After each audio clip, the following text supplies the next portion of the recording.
Hello friends, आज हम BEd का एक और महत्वपूर्ण टॉपिक जो है हमारा करिकुलम यानी कि पाठ्यचर्या, उसका अर्थ क्या है और इसे परिभाषित करके इसकी आवश्यकता एवं महत्व को हम समझेंगे कि करिकुलम हमारा क्या है और इसकी आवश्यकता क्या क्यों है और इसके महत्व को क्या है। जो करिकुलम होता है वो शब्द लैटिन भाषा क्यूरेरे से लिया गया है। किससे लिया गया है? क्यूरेरे से लिया गया है, जिसका अर्थ है दौड़ का मैदान। यहाँ शिक्षा एक दौड़ के सदृश है और पाठ्यचर्या उस दौड़ के मैदान के सदृश है।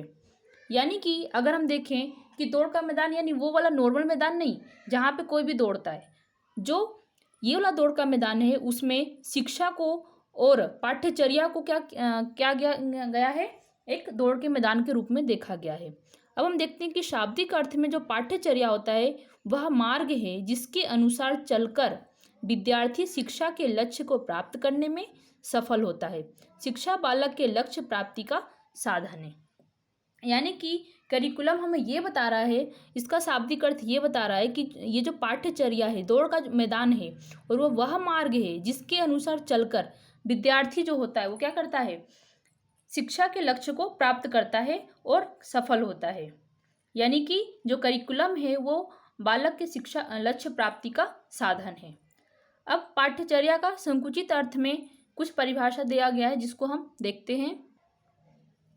पाठ्यचर्या का संकुचित अर्थ है, संकुचित और परंपरात्मक अर्थ में पाठ्यचर्या का आशय अध्ययन के कोर्स या सिलेबस से है जिसमें केवल कुछ विषयों के तथ्यों की सीमाएं निश्चित होती है। यानी संकुचित अर्थ यानी कि बोले तो छोटा अर्थ। छोटे अर्थ में पाठ्यचर्या को केवल और केवल कोर्स या फिर सिलेबस से लिया गया है।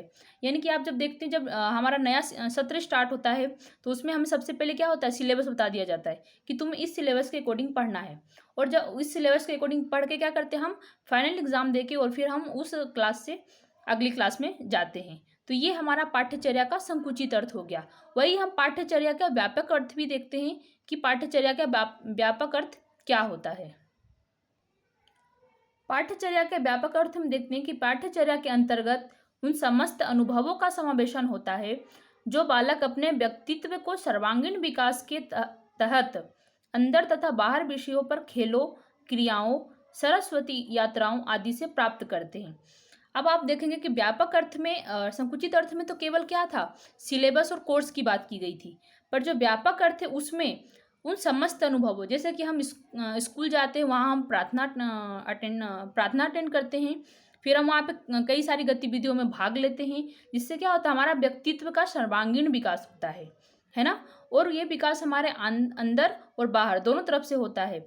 और हमारे जो हमारा पाठ्यचर्या है वो हमें विषयों पर खेलों, क्रियाओं, सरस्वती यात्राओं से मतलब है कि जो हम शैक्षणिक भ्रमण के लिए बाहर जाते हैं, है ना। तो सरस्वती यात्राओं से मतलब कि जो हम शिक्षा के दौरान कहीं भी घूमने जाते हैं सीखने के पर्पज से, तो वो होता है हमारा सरस्वती यात्रा होता है।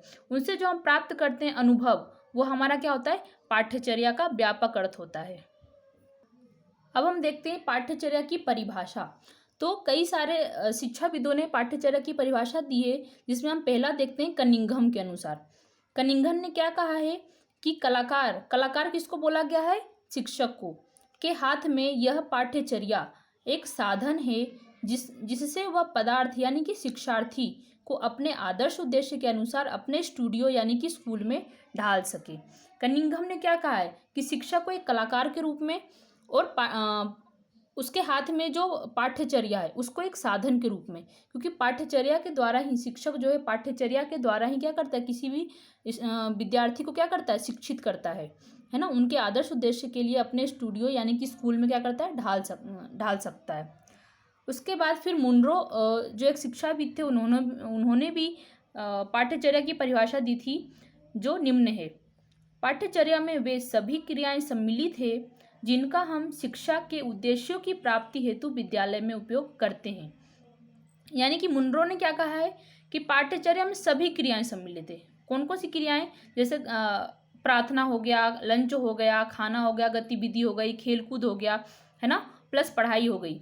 तो जो भी क्रियाएं सम्मिलित है जिनका हम शिक्षा के उद्देश्यों की प्राप्ति हेतु विद्यालय में उपयोग करते हैं, वो सब किस में आते हैं, पाठ्यचर्या में आते हैं। माध्यमिक शिक्षा आयोग के अनुसार पाठ्यचर्या का अर्थ है रूढ़िवादी ढंग से पढ़ाए जाने वाले बौद्धिक विषयों से नहीं, परंतु उसके अंदर वे सभी क्रियाकलाप आ जाते हैं जो बालकों को कक्षा के बाहर तथा भीतर प्राप्त होते हैं।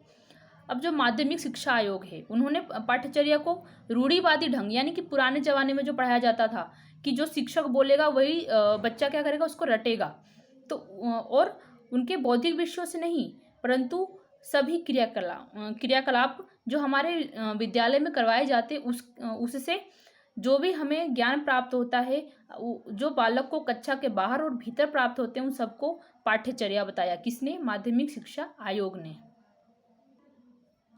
अब हम देखेंगे कि पाठ्यचर्या की आवश्यकता क्यों है। तो पाठ्यचर्या शिक्षा के उद्देश्यों की पूर्ति या प्राप्ति में सहायक होता है।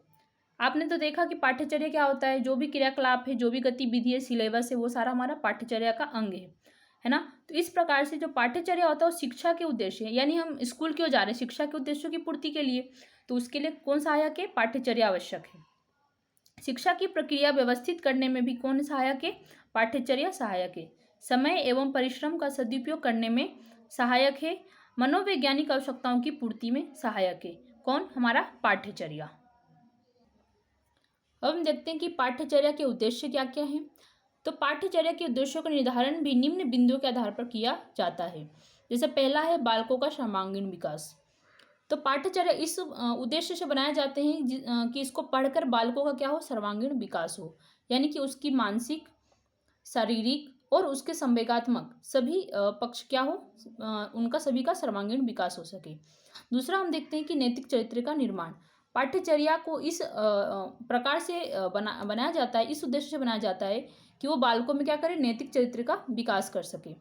मानसिक शक्तियों का विकास, यानी कि मानसिक शक्तियों के विकास में हम देखते हैं कि पाठ्यचर्या में ऐसे तत्वों को डाला जाता है जिसको पढ़ के जो बालक है वो तार्किक सोच यानी उसके मानसिक शक्तियों का विकास हो सके। सांस्कृतिक एवं सभ्यता का हस्तांतरण।